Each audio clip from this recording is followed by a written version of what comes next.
Evangelho de João, capítulo 14.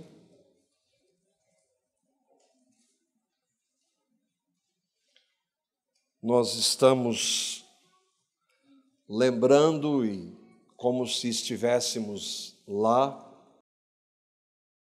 com o Senhor. Agora Ele está com aqueles que realmente, verdadeiramente creram nele, os 11, e Ele está a algumas horas da hora para a qual Ele veio para a cruz. Ele está dando os seus últimos ensinamentos, suas últimas doutrinas para os 11, para mim e para você que hoje cremos. Ele falou: não se preocupem, não se turbe o vosso coração, crê em mim. Descanse.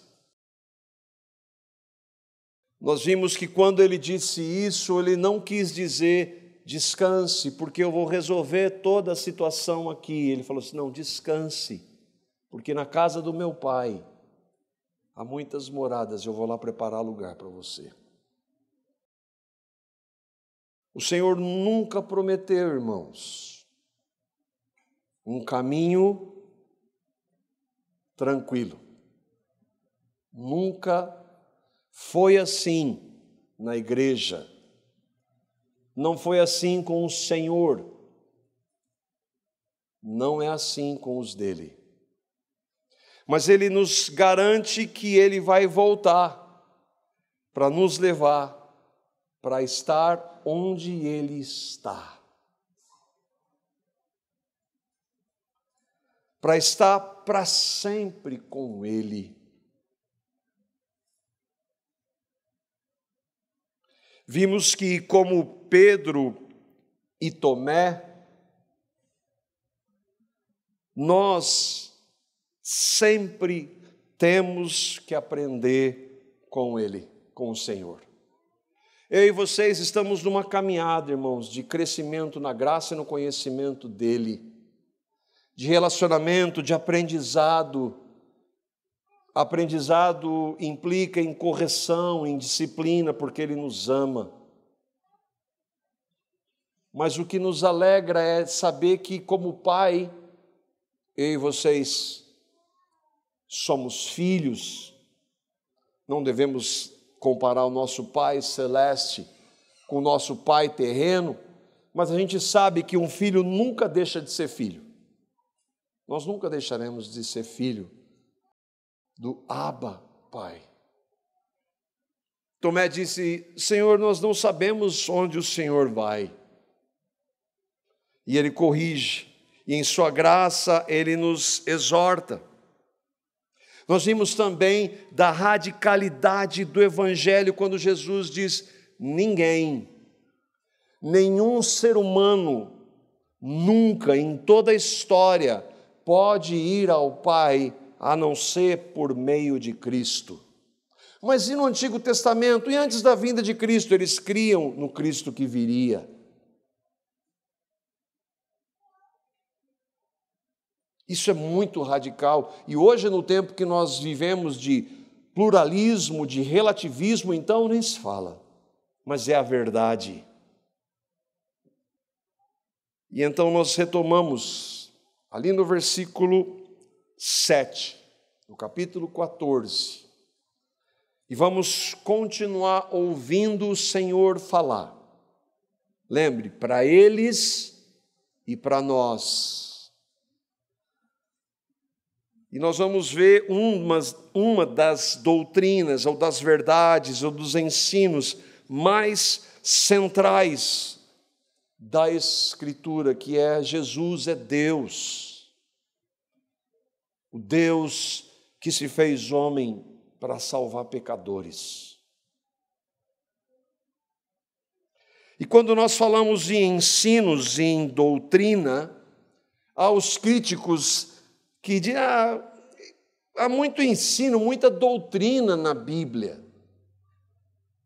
Vocês se apegam a muitas coisas, doutrina. Não seria melhor se a pessoa tentar ser boa e ela tentar fazer boas obras, não matar, não roubar? Eu conheço gente assim e acha que vai fazer alguma coisa. Será que se a pessoa tentar ser boa, não é isso que importa? Esse negócio de doutrina, para quê? Se a pessoa for boa, fizer boas obras, não é isso que importa? Na própria pergunta, já tem um monte de coisa errada. O homem não pode fazer boas obras.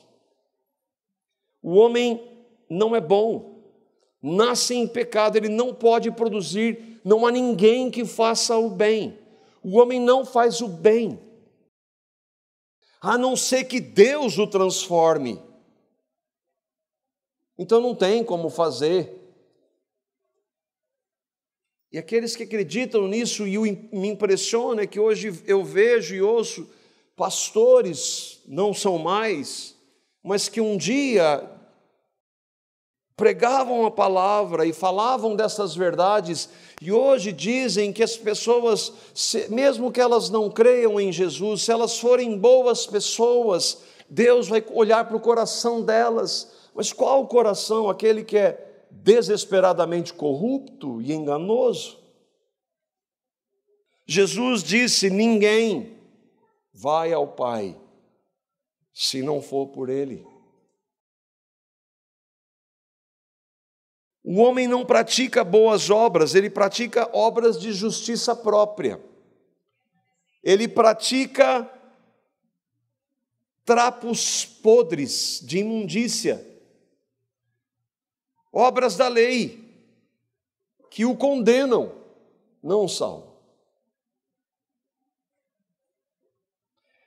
Mas entenda, há pessoas que exteriormente fazem coisas boas do ponto de vista humano, mas que para Deus não valem nada. Mas por que você está dizendo isso? O que tem a ver com o título da mensagem? Porque esta verdade, se pessoas não crerem que Cristo é o Deus que se fez homem, elas serão condenadas. Não importa se elas tentam fazer boas coisas. Se as pessoas que exteriormente fazem boas ações, lembra, do ponto de vista humano, porque em essência o homem no pecado não faz nada bom, se elas fizerem, ajudarem os outros com as suas propostas humanistas, se elas fizerem isso, mas rejeitarem a verdade de que Jesus é Deus, elas serão condenadas. Se elas rejeitarem que só Cristo, só Jesus é o caminho, elas serão condenadas.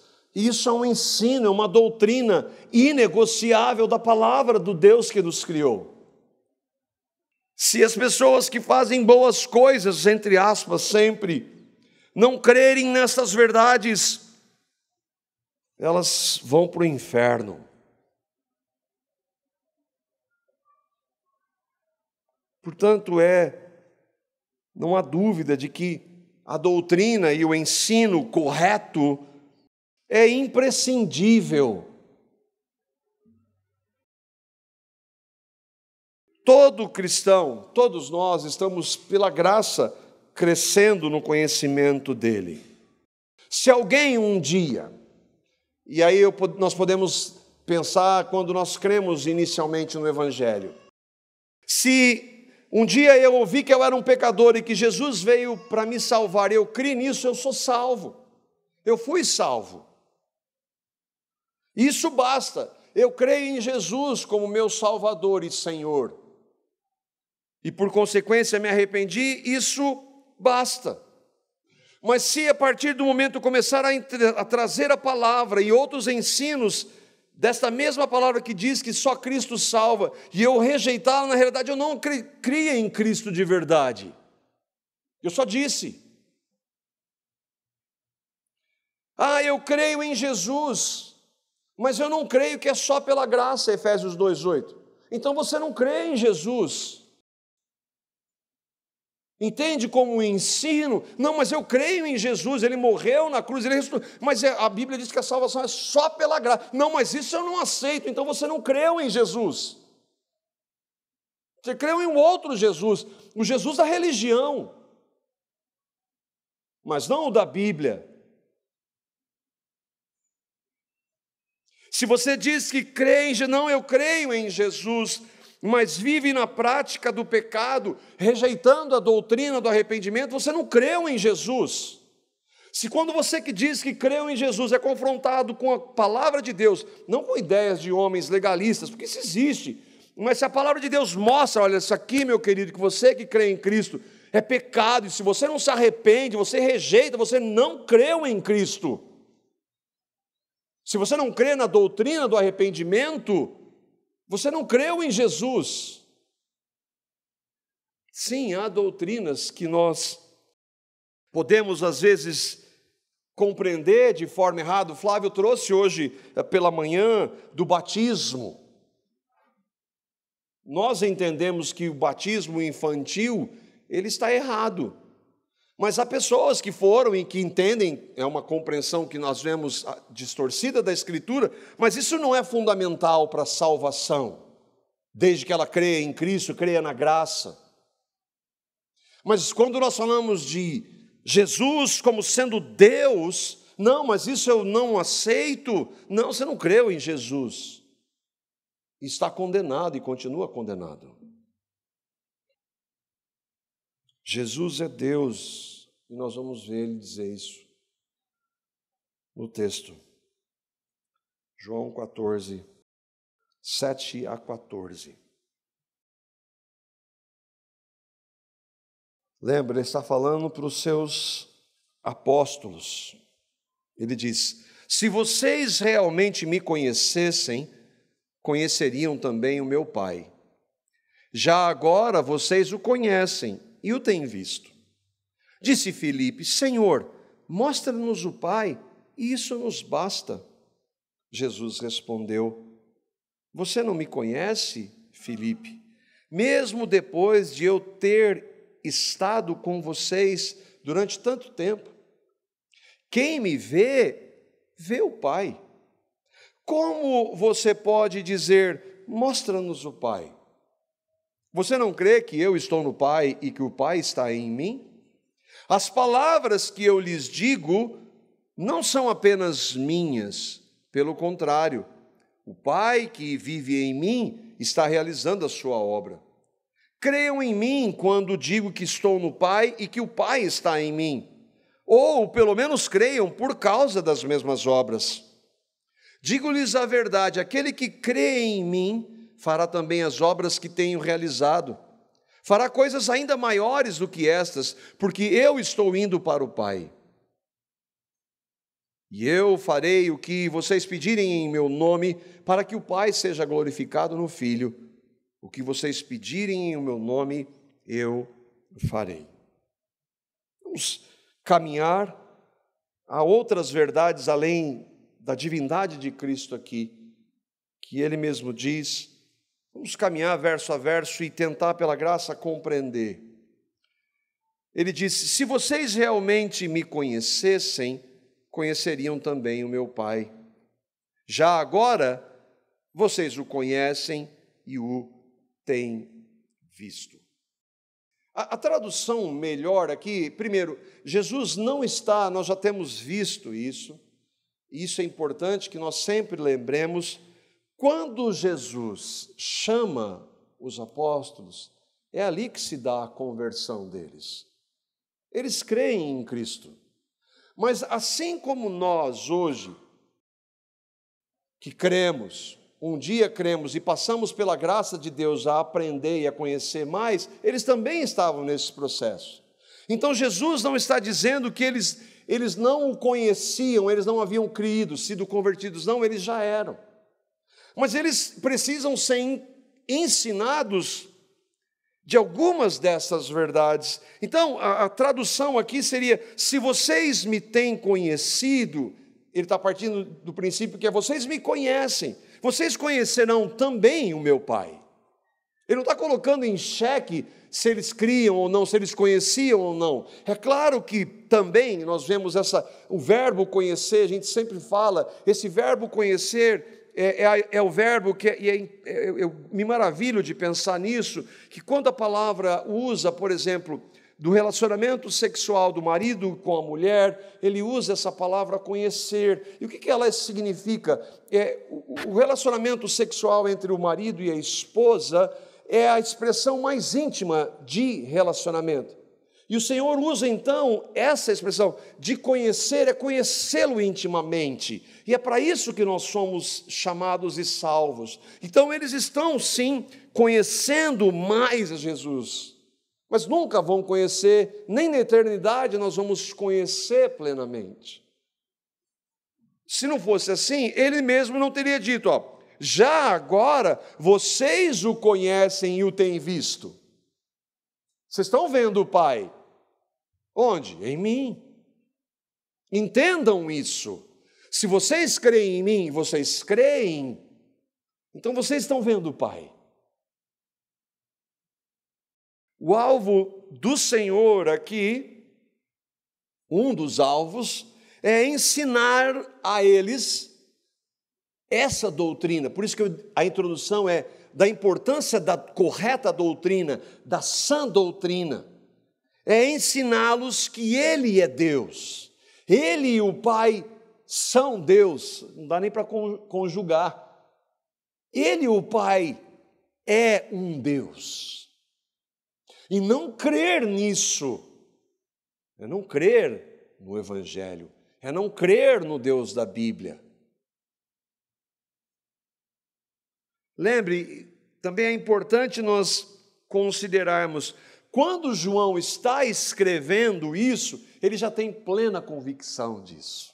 Ele já está, inclusive, em combate contra os gnósticos que diziam que eram contra a encarnação do Deus. E ele diz: aquele que não confessa que Jesus veio em carne, esse é o espírito do anticristo. O mesmo João que está escrevendo esse evangelho. Mas quando isso aqui está acontecendo, João está aprendendo disso do próprio Deus que se fez carne. Então ele creu nessa verdade e se tornou um proclamador dela, tanto que ele começa como esse evangelho? Como ele começa? E o verbo se fez carne. Deus habitou entre nós e vimos a sua glória como a glória do unigênito do Pai. Mas aqui, se nós tirarmos o que João escrevendo e vendo, ele está ali naquela hora ouvindo do Senhor esse ensino. Crer na encarnação, no Deus. Por quê? Porque só Deus pode salvar o homem. Mas, como Filipe, naquela hora, o Filipe vai atestar isso, eles ainda não tinham compreensão desta verdade, mas eles já criam. Entende? Quando eu e vocês somos confrontados, eu creio em Jesus, e eu sou confrontado com uma doutrina fundamental da Escritura, e eu digo, não, mas isso eu não aceito, então você não está crendo em Cristo. Olha o que o Filipe vai, então, pedir na sua infantilidade. Disse Filipe: Senhor, mostra-nos o Pai e isso nos basta. Senhor, é o Senhor Jesus, Senhor dele. É como se ele tivesse: Senhor, onde é que o Pai está? Entenda, se nós estivéssemos lá, nós faríamos essa pergunta: mas como o Pai, Senhor? Jesus não está os repreendendo, vocês não são incrédulos, não. Espera aí, deixa eu ensiná-los. É assim que ele faz com a gente. Ele nos ensina. Ele está, por amor, corrigindo os seus. Lembra, agora ele está ensinando os seus.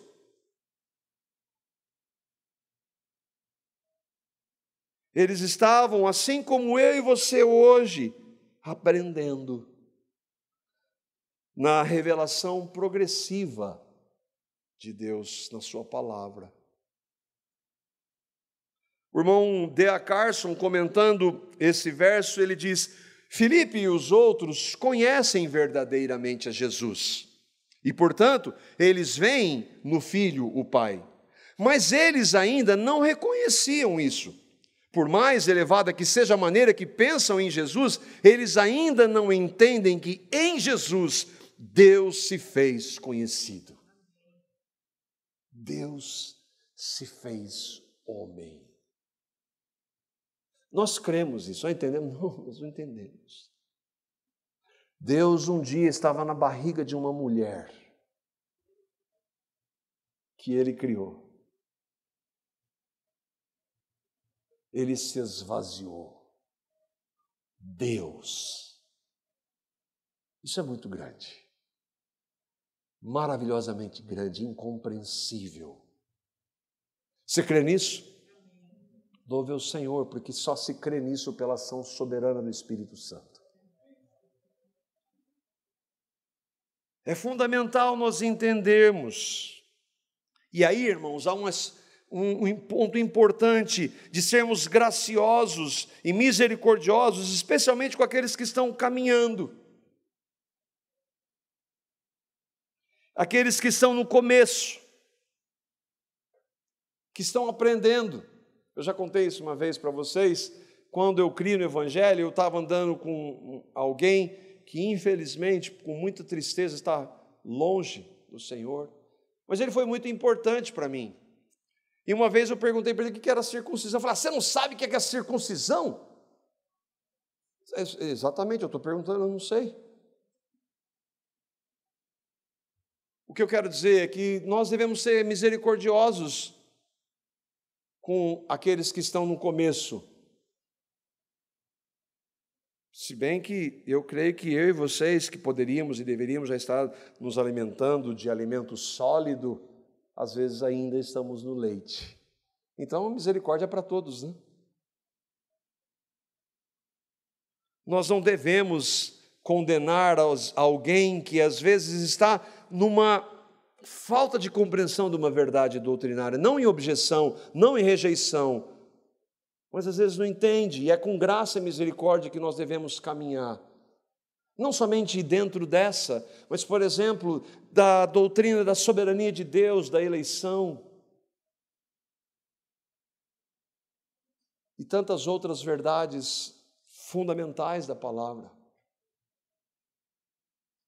Os versos 9 a 11, Jesus, então, ele vai responder para Filipe e para os demais. Jesus respondeu: você não me conhece, Filipe, mesmo depois de eu ter estado com vocês durante tanto tempo? Quem me vê, vê o Pai. Como você pode dizer: mostra-nos o Pai? Você não crê que eu estou no Pai e que o Pai está em mim? As palavras que eu vos digo não são apenas minhas, mas são de quem? Ele quer dizer, do Pai. Pelo contrário, o Pai que vive em mim está realizando a sua obra. Creiam em mim quando eu digo que eu estou no Pai e que o Pai está em mim. Ou pelo menos creiam, por causa das mesmas obras. O que acontece com aqueles irmãos? Eles creem. Tá bom, Senhor. Nós agora compreendemos, não plenamente, mas cremos. E é interessante, quando Jesus pergunta algo, eu fico sempre intrigado. Por quê? Jesus lê pensamento, não é? O que você estava pensando aí? Estou vendo que vocês estão, no coração de vocês está acontecendo. Mas quando Jesus ele faz uma pergunta, como ele faz uma pergunta se ele está perguntando para o ser que ele criou? Se ele sabe o que eu e vocês vamos dizer antes mesmo da nossa língua proferir aquilo. O que ele quer dizer? Ele está precisando de informação? Não, ele quer ensinar. Ele quer nos ensinar das verdades, das palavras que não são somente dele. E algo que eu não entendo também é que ele fica triste. A palavra diz que o Espírito Santo se entristece. Como? Se ele decretou e conhece tudo, ele governa cada detalhe da história. Mas ele fica. Porque ele é um ser e um Deus pessoal.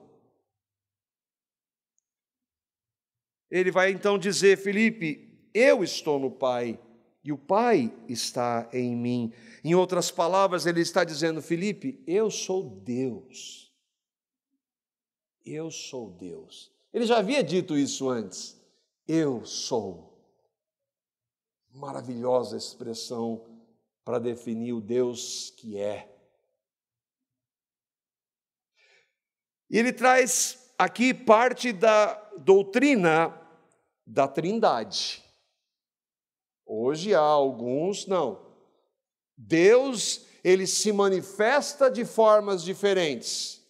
Ele se manifestou no Antigo Testamento como Deus Pai, agora depois do Pentecostes, e depois com Jesus, depois não, ele é Deus Trino, Pai, Filho e Espírito Santo, um único Deus em três pessoas, verdade, doutrina fundamental da genuína fé cristã. Você entende isso? Não. Você crê pela graça e pela ação do Espírito? Sim. Quem me vê, Filipe, vê o Pai. Não se preocupe, isso te basta. Você já deve ter ouvido aquela frase, né? Se Deus aparecer, eu creio nele. Pois é, ele já fez isso. E quantos creram? Deus já apareceu ou não? Já há 2000 anos. Quantos creram?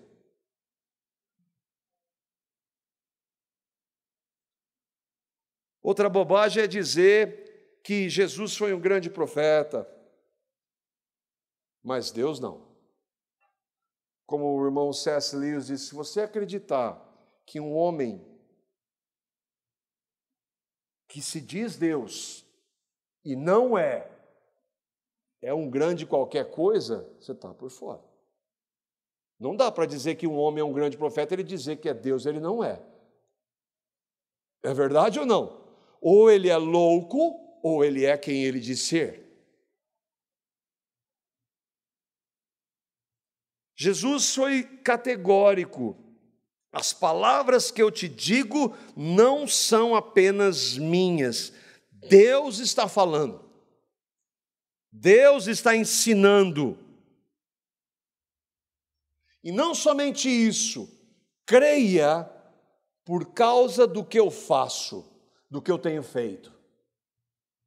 Dos sinais que eu mostram e atestam, e João vai escrever isso lá no fim. Esses sinais aqui foram para que nós saibamos que Jesus é o Filho de Deus. Creiam no que eu estou fazendo, inexplicável, sobrenatural, porque eu sou Deus. Irmãos, entendem como crer é a base. Por que os religiosos mataram Jesus? Por que os judeus mataram Jesus? Foi porque Jesus fez alguma coisa errada? Não. Foi porque Jesus desobedeceu a lei? Não. Jesus disse, vocês não podem me acusar de absolutamente nada. E eles podiam? Não. Por que eles crucificaram a Cristo? Vamos ver? Eles mesmos dizendo. João, capítulo 19, versos 5 a 7. Nós vamos ver isso daqui a um tempo, se o Senhor permitir. Quem sabe ele não volte, estava conversando com ela divina aqui. Quem sabe ele não volte antes, né? Amém? Maranata, hora vem Senhor Jesus. Ou ele quiser nos levar. Amém? Esse amém já é mais difícil, né? Jesus está lá diante do homem que acha que ele está no comando. Quando Jesus veio para fora, usando a coroa de espinhos e a capa de púrpura, disse-lhes Pilatos, eis o homem, está falando para os religiosos. Ao vê-lo, os chefes dos sacerdotes e os guardas gritaram: crucifica-o, crucifica-o. Mas Pilatos respondeu: levem-no vocês e o crucifiquem-no. Quanto a mim, eu não encontro base para acusá-lo. Os judeus insistiram, e a razão dele ter ido para a cruz foi: temos uma lei, e de acordo com essa lei, ele deve morrer, porque se declarou filho de Deus. Não creram no Filho de Deus. Doutrina é importante ou não? Se alguém disser, esse negócio de doutrina é bobagem, não fica com um pé atrás, não, fica com os dois. Esse negócio de muita doutrina. Eu me importo com vida. Vida qual? Qual vida? Mas Paulo, um judeu, fariseu, do mesmo naipe desses aqui, só que eleito antes da fundação do mundo, tem algo a dizer diferente. Colossenses, capítulo 1, os versos 1, para dizer de quem Paulo está falando, e os versos 15 a 17.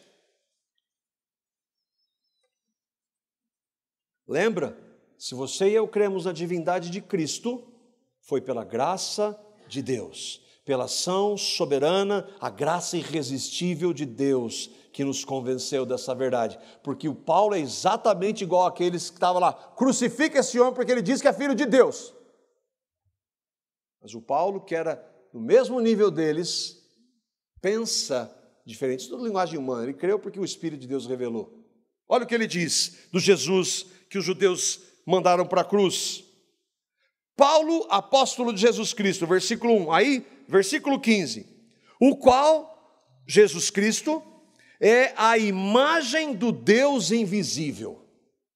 Ele é o primogênito de toda a criação, porque nele, em Jesus Cristo, foram criadas todas as coisas que há nos céus e na terra, visíveis e invisíveis, sejam tronos, sejam dominações, sejam principados, sejam potestades.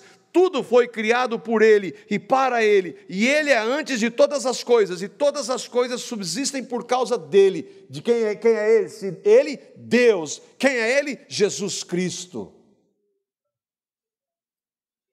Se eu e vocês cremos como Paulo, foi pela graça de Deus.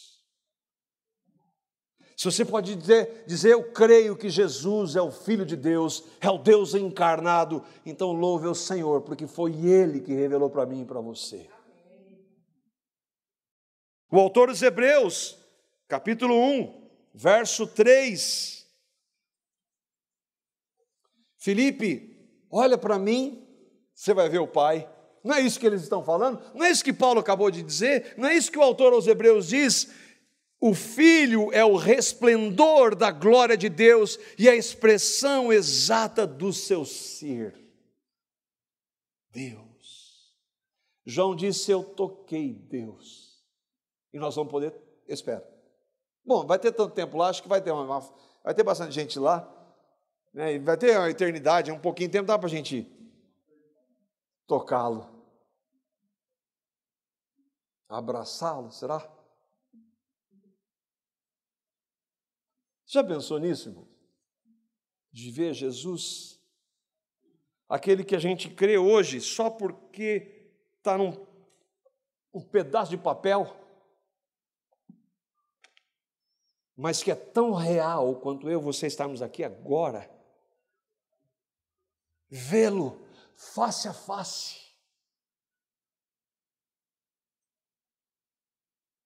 Agora é verdade que, sim, doutrina sem vida é, como o irmão Hernandes gosta de dizer, ortodoxia morta, que é letra, conhecimento, se não tem vida.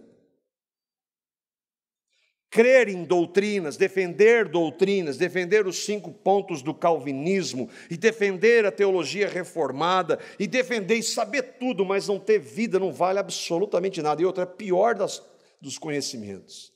Porque você está mais perto da verdade, mas não crê na verdade.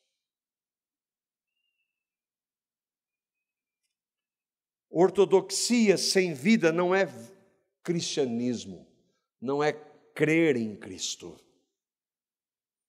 Mas não existe vida, salvação, não existe sentido, esperança, relacionamento com Deus sem a doutrina correta. Não existe. Pode existir emocionalismo, pode existir movimentos humanos, mas não há vida sem a sã doutrina. Verso 12, voltando lá para o capítulo 14. E aqui Jesus vai dizer algo surpreendente e muito distorcido por alguns segmentos. Digo-lhes a verdade, aquele que crê em mim, fará também as obras que eu tenho realizado, fará coisas ainda maiores do que estas, porque eu estou indo para o Pai. E a gente tem que fazer uma pergunta ao Senhor Jesus que está dizendo isso. O que Jesus quer dizer com isso? Afinal, o que pode ser maior do que transformar a água em vinho? Ou fazer paralítico andar, surdo ouvir, cego ver? Ou o que pode ser maior do que um homem que está morto há 4 dias reviver por uma palavra? O que pode ser maior do que alimentar 5.000 homens? Então, coloca crianças e mulheres, umas 10.000 pessoas, com 5 pães e 2 peixes. O que pode ser maior? Jesus está falando, aquele que crê em mim fará as obras. Ele não fala assim, creiam em mim por causa das obras. E eles viram todas essas obras. Jesus está dizendo isso para quem? Essa é a pergunta. Para quem? Ele está dizendo isso para todos os cristãos? Então, por que João Batista não fez nada disso? Então, porque mesmo o apóstolo Paulo, que tinha poder dado pelo Espírito de curar pessoas, como ele fez, porque para Timóteo ele não fez? Por que Agostinho, Wycliffe, John Hus, Lutero, Calvino, Wesley, Spurgeon, Lloyd Jones não fizeram? Eles não creram? Essa é a pergunta. Porque se você está dizendo que se você crê, e Jesus está dizendo, se você crê, você vai fazer, e alguém não faz, a resposta para esses que defendem essa proposta é, você não crê. Então, nenhum desses homens creu. Augusto Nicodemos. A gente gosta, né? Você já viu ele ressuscitar algum morto? O Paul Washer, John Piper, eles não creem? Você fez? Você crê em Cristo? Você fez isso? Então você não crê? É isso que o texto quer dizer? Parte dos pentecostais vai dizer que Jesus está falando, primeiro, dos milagres. E aqui é importante entendermos. Parte, nem todos defendem isso. E eu conheço gente assim, que defende isso. Ele está dizendo, então, que qualquer pessoa que creu em Cristo pode fazer o que Cristo fez, maior do que o que ele fez. É o que Jesus disse. A questão é para quem ele está dizendo isso. Esses mesmos que defendem isso hoje, que você pode fazer coisas maiores do que Jesus, mesmo que eles ensinem, eles não fazem. Não fazem. Mas com isso eles colocam sobre as costas daqueles que estão os ouvindo peso, porque se você não crê, se você não faz e não vê, é porque você não crê. A culpa da fé, isso se chama. Culpa da fé. você não tem fé, a culpa é sua. Porque Jesus disse. Nós aprendemos essa semana, texto fora de contexto é o quê? Pretexto. Mas então o que Jesus quer dizer? Primeiro, Jesus está se referindo aos apóstolos. Eles fizeram ou não? Fizeram. Ressuscitaram mortos ou não? Sim. Deus deu àqueles homens uma capacitação que Ele deu para todos? Sim ou não? Todo mundo é apóstolo, apesar de ter gente que é querendo dizer hoje? Não. Então, Jesus está falando para os apóstolos.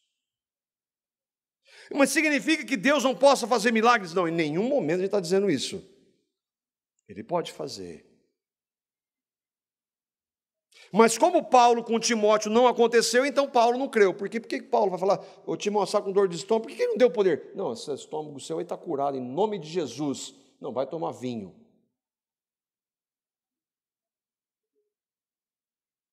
O que Jesus está querendo dizer? Ele está falando para os apóstolos, ele está falando para alguns que teriam dom da fé, listado em 1 Coríntios capítulo 12, verso 9, sim. Mas ele não está falando para todo mundo. E aí, e se ele estiver falando para todo mundo, vamos admitir que ele esteja. E eu creio que essa é uma possibilidade de interpretação. O que é maior do que o que ele fez? Em termos de sinais. O que vocês acham? Quando você prega o evangelho para uma pessoa, e aquela pessoa crê, é maior do que ressuscitar um morto fisicamente, e que se não crer vai morrer de novo e vai para o inferno. Quando o Senhor está dizendo vai fazer coisa maior, Ele não está falando especificamente disso, ainda que Ele tenha feito isso por meio dos apóstolos. Mas eu e vocês podemos participar de coisas maiores. De ouvir alguém, é para a glória de Deus. Quando você falou de Cristo, eu creio no Evangelho naquela hora. Não porque você falou, mas porque Deus, para sua honra e glória, usou esse vaso de barro quebradiço que você é. E fez uma obra maior do que ressuscitar o morto. Ele deu vida espiritual eterna. Se Lázaro não tivesse crido no Evangelho, do que teria valido aquele grande sinal? Nada. O maior sinal é o Evangelho, irmãos. E a pergunta é, você creu no Evangelho? Você crê no Evangelho? Você crê no que Cristo fez? Houve um momento na sua vida que você se viu lá na cruz em Cristo, que você viu que Ele fez isso por você,